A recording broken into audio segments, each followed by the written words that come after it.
Hi everyone, welcome back to my channel. Ever since I started my master's program in East Asian Studies at the University of Toronto, I have received a lot of questions from you guys asking me what is East Asian Studies and what do we study in East Asian Studies and what kind of people can apply for a master's or PhD program in East Asian Studies. So if you have these questions in mind, this video will provide a short introduction to East Asian Studies based on my own experience. Without further ado, let's dive in. So first of all, what is East Asian Studies? It's a broad category of studies that is featured by a common research area of interest, which is East Asia. So the most commonly studied regions or countries are China, Korea, and Japan. Some schools are stronger in Chinese studies, while others might have more resources toward Korean studies or Japanese studies. It really varies from program to program, school to school. And then you can also do very transnational studies. So these are all possible areas or regions that you could look into. And then in terms of time period, you could encounter someone who's super interested in contemporary development. You could also encounter someone who's very into early pre-modern histories. So just having that East Asian studies tag on you does not mean you necessarily do contemporary or pre-modern or modern. So it's not really restricted.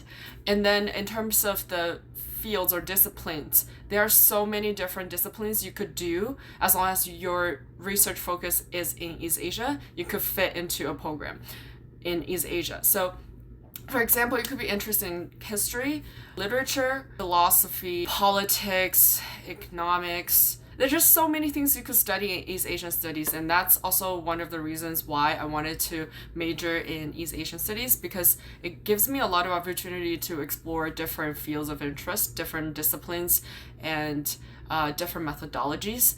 But it really boils down to what resources that program has. And in terms of the people doing a master's or PhD in this program, just from my own experience in my department at University of Toronto, I have met classmates from very different backgrounds. So some of them are like me, who didn't work before jumping into master's program. There are also students who have already done a master's elsewhere and decided to come to University of Toronto for a second master's. And there are also classmates who have worked for a couple of years and decided that they want to cultivate a deeper understanding of East Asia. It really varies from individual to individual.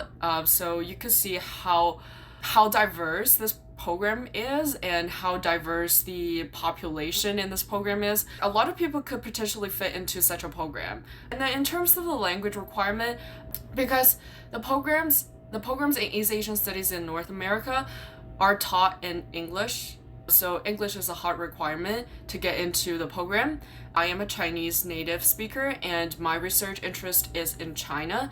I don't have to learn Korean or Japanese, but if I'm a native speaker in Chinese but I want to conduct research on Japan, then I kind of have to prove that I have the ability to do that. The East Asian Studies program really emphasized the ability to conduct the academic research in that language that's associated with our research interests. Language requirement is different for everyone. I can also talk about what's it like being in a master's program in East Asian Studies at University of Toronto. I can also share more tips about applying for a master's or PhD program in East Asian Studies. So let me know what you're curious about, and I'll see you pretty soon in the next video. Bye bye.